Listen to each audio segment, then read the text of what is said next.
finish off the work week as well as look ahead into the weekend, as it is going to be a little bit more on the active side. We're already starting to see some of those impacts right now as our weather maker is beginning to roll in. So we'll go through a quick, like I said, update of what we can expect for the next few days. If you can give me about 30 seconds to a minute, we'll get started with this update on the weather in full, and I will get everything here working behind the scenes.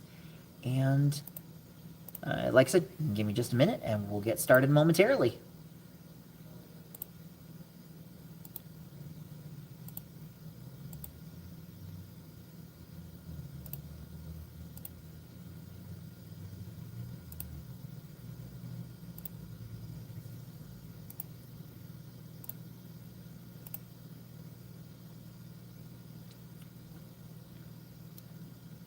So what I'm showing you right now is radar across the Pacific Northwest, and a lot of that moisture that's getting ready to roll into our region.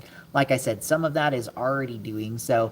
We're just likely going to see this increasing in coverage as we go throughout the night.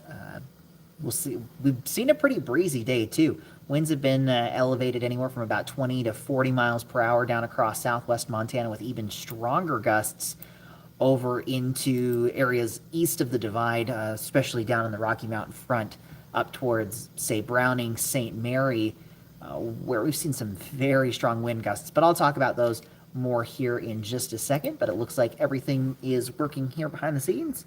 So I think with that, let's get started in full. So again, thanks for taking a little bit of your Thursday evening to spend with me, kind of rambling on about the weather, but we could see some at least minor impacts as we head into this weekend. So wanted to give you those as we go into it. So starting off with live looks across western Montana. Right now it is just cloudy. It's nighttime. We're not seeing a whole lot of rain on any of our cameras right now, but we are seeing those temperatures relatively mild for what you would expect at this time of the night. Kalispell's been on the cool side the entirety of the day. Right now we're at 39 degrees in the Flathead Valley. But you look at Bozeman, 46 and clear skies. That's allowing those temperatures to fall a bit more quickly. 54 and 59 degrees still in Butte and Missoula with cloudy conditions. Those clouds and the rain coming in are going to play a big role actually in how low those temperatures are going to get, which maybe a little bit surprising how mild they're going to stay. But before I jump into this anymore, if you got any questions or comments as we go throughout this update, feel free to ask those. I'll keep an eye on the chat section, and I'll try to answer those to the best of my ability. Now, as for what we can expect the rest of the night, we are going to still be looking at cloudy skies. As Bozeman, we were seeing those mostly clear conditions. We'll likely see more of those clouds filter on, especially the later into the night that we get, but we're also going to be seeing that increase in showers. I've got to go in and update the Kalispell temperature, where we're already at 39 degrees. I'll drop this down a couple more degrees, but we should stay pretty consistent. Upper 30s, low 40s there in Kalispell on those overnight lows. But you can see this. Libby, Thompson Falls, Missoula, 42. Same story down into Salmon, Idaho, 44. Hamilton, 40 in Butte and Dillon, as well as into, again, Kalispell. That's going to drop a little bit. 41 in Bozeman, 39 Seagley Lake, and 31 for West Yellowstone. And the reason this is a little bit interesting and important, we could actually see, especially into northwest and west central Montana, with these mild conditions, we might see some record warm lows. Try saying that 5 times fast, but record warm lows, where I believe for Missoula, the record warmest low for the date is 43 degrees. So if we stay at 43 tonight, we'll tie that, say we stay as warm as, say, 44, 45 degrees overnight, then we would break that record. So it isn't a record low, but it's a record warm low. You don't get to see those very often, but it just gives you the sense of how much moisture is getting pumped into the region from this next storm system. We may not necessarily see a ton of rain and a ton of snow out of it, but just the atmosphere in general is going to be quite saturated, to say the least, and that's what's going to limit those temperatures from falling too much more than that. Really, this is what we're tracking, though. That next weather maker, it's got a cold front associated with it. That's going to be passing through tonight and into tomorrow morning. But the impacts from this system are going to be felt all the way through the weekend. We're talking valley rain, mountain snow, and the gusty winds we have already seen. And I'm going to bounce back to the current conditions really quick. Butte, we're at 14-mile-per-hour winds. Missoula, we've seen those gusts up to 18 miles per hour in the last, say, 30 minutes or so. But the reason I bring up those winds, and I'm just going to have this over on my side screen, over on the Rocky Mountain front, as well as up and along the divide, we saw some powerful wind gusts this afternoon. Looking at Browning specifically over there, we saw wind gusts just to the southeast of town. This is from the Montana Department of Transportation sensor on Highway 89, just south of Browning. A gust of 89 miles per hour this afternoon. This was right around 5 o'clock. But yes, a gust of 89 miles per hour coming down off of the Rocky Mountain front. Throughout that whole area, there were wind gusts ranging from, say, 50 to 80 miles per hour in multiple locations, all the way from up near St. Mary, the Babb area, down through Browning, East Glacier Park Village, had a gust of 72 miles per hour. Just south of there, one of the remote sensors had a gust of 85 miles per hour. I think at one point, I'm going to want to read this correctly. I don't know if this is still in place, but I saw from the National Weather Service in Great Falls at 4:50 this afternoon, they had gusts near 85 miles per hour in the city of Browning. Being outside, walking or driving was not recommended. No surprise there due to these wind speeds, but they said please try to avoid being outside for the next few hours until the winds decrease. Now, those winds back in that area right now are still quite strong. Just in the last, say, 20 minutes, gusts of 50 to almost 60 miles per hour. So it's better than 80 to nearly 90 miles per hour, but still, you're talking tropical storm force winds at this type of range. So fortunately, over in our part of the state, on this side of the divide and then down into southwest Montana, while they have been a bit breezy, nothing like what they've seen so far this afternoon over into, again, Browning, Cut Bank, even as far south as places like Rogers Pass, Choteau, where we were seeing gusts in that 45-mile-per-hour range. But then you get into Livingston, and we had another big burst of winds. Livingston gusts 55 to 58 miles per hour were reported at multiple sensors just around the Livingston area. That's the same thing with the Rocky Mountain front up towards Browning and St. Mary.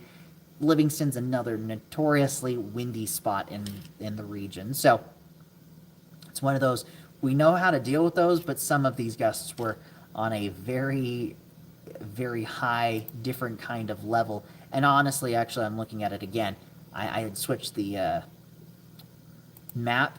Those 50 to 60 mile per hour winds in Livingston, those are most recent wind gusts. They had gusts 60 to 65 miles per hour earlier on this afternoon there, and then 55 miles per hour up Bridger Canyon, north of Bozeman. So again, like I said, some really strong winds. Those should slowly start to taper off a little bit. We're still going to be talking gusts probably 20 to 30 miles per hour for much of tomorrow. And that's going to likely be the case area-wide. So be prepared for those breezy conditions. But then we get into the rainy side of things. So let me go back into radar. And we've got widespread showers moving into Montana from Idaho, Washington, Oregon, and this is all in association with that storm system. I'm going to stop this and show you where some of the, I'll say, heaviest rain, none of it is particularly heavy, but the most, I'll say, localized precipitation. We've got this activity from Wisdom up to near the mining city, Phillipsburg, Anaconda, and then really from about, say, let me bring it in a little closer, Stevensville, down through Victor, Hamilton, and Darby, where we're seeing some of that light to occasionally moderate rain.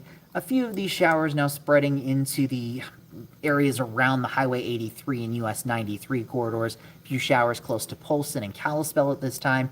And then we get more into the, I'll say, the bigger plume of that moisture that's moving in. And this is moving right along the state line. So we've got those showers up here towards Troy, Libby, Heron, Trout Creek, Thompson Falls, we're going to see a fair bit more of that as we go throughout the night. Again, if you have any questions or comments, feel free to ask those.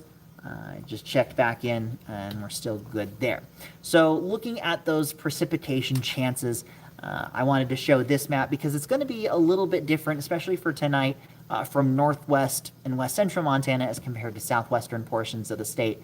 I think we're already starting to get into a period where these rain chances are only going up for Kalispell and Missoula.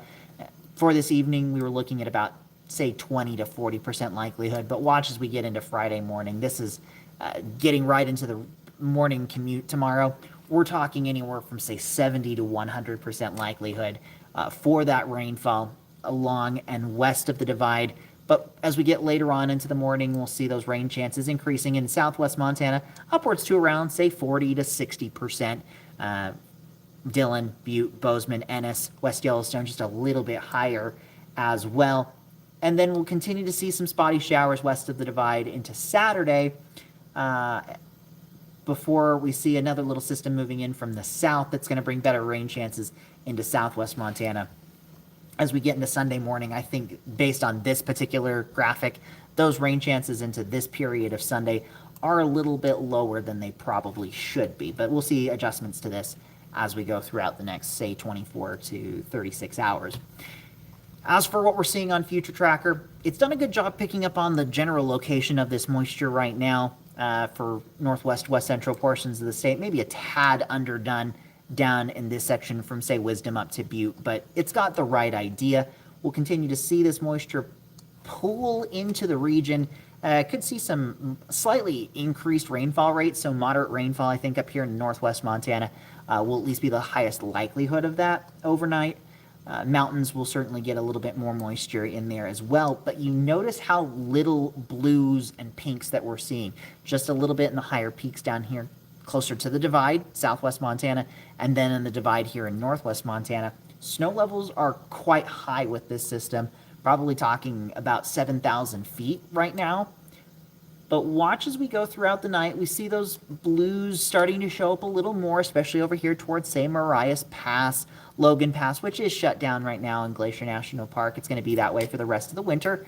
But those are the kind of places we could see some at least light accumulations of snowfall overnight tonight. But for our valleys, this is an all-rain event, scattered to widespread in nature.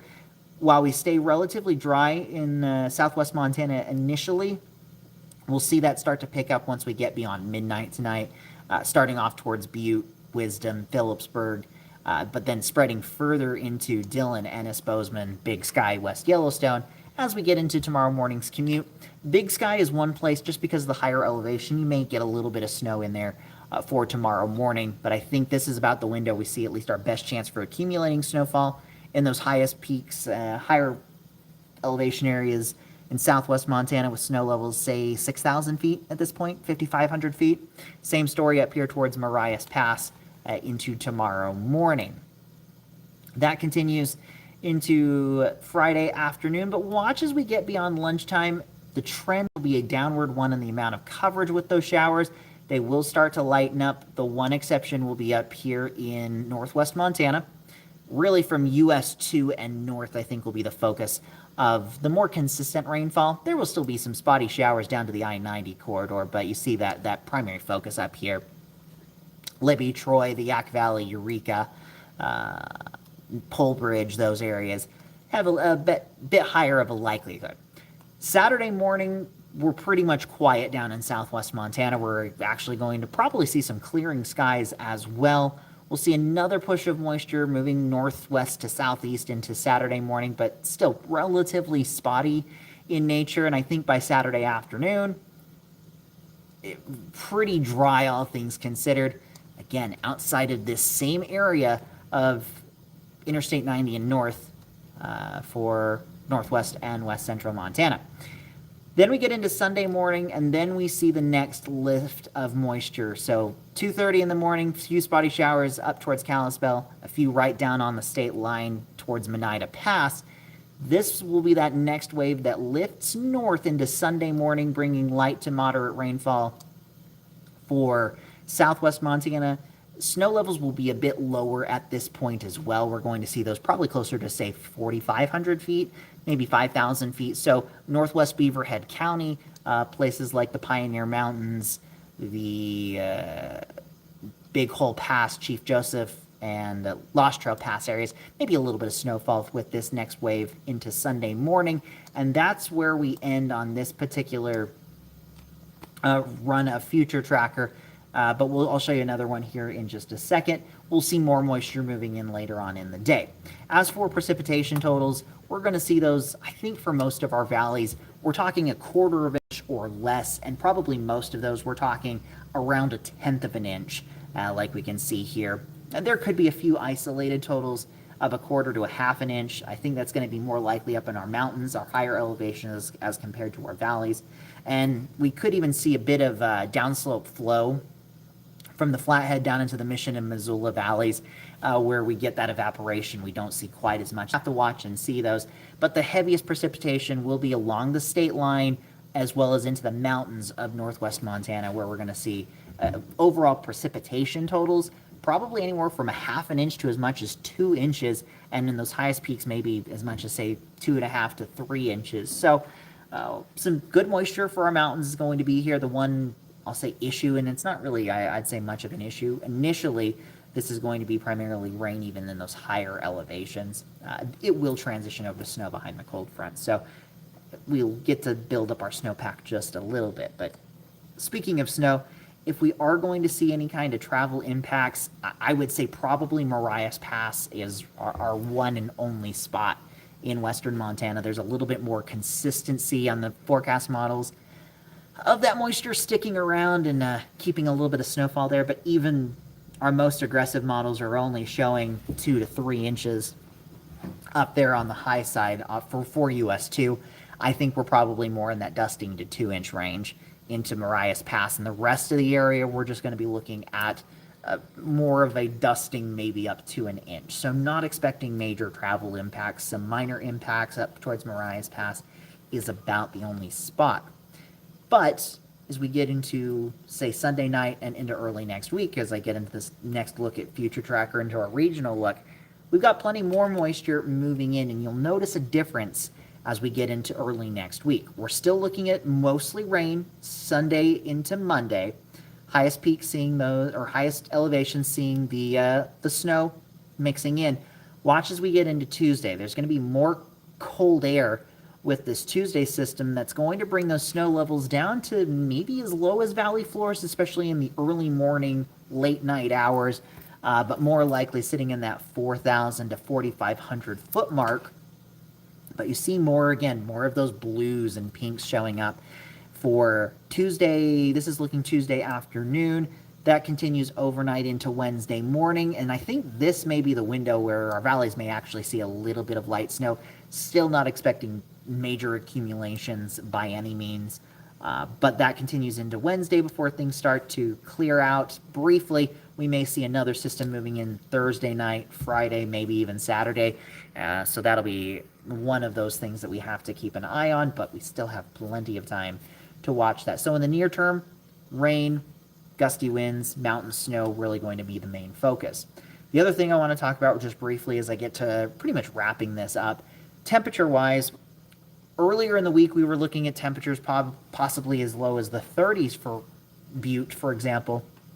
As we headed into Saturday and Sunday, this storm has been trending warmer and warmer and warmer. And now that we are to the point where we are with it, we're looking at temperatures still staying above average through Monday on those high temperatures in Butte, anywhere in the 40s and 50s. So overall, we're looking pretty good. Should be all rain. So as we get into early next week, we're still going to be above average. Those temperatures looking to stay in the upper 30s and lower 40s Tuesday, Wednesday, and Thursday there in Butte. But it's going to be those overnight hours when we see those temperatures dropping down into the 20s, the low 30s, where we could see that snow mix in.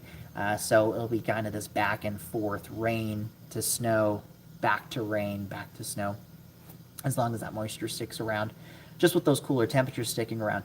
But going back to those temperatures, you notice one thing with the departures from normal, departures from average.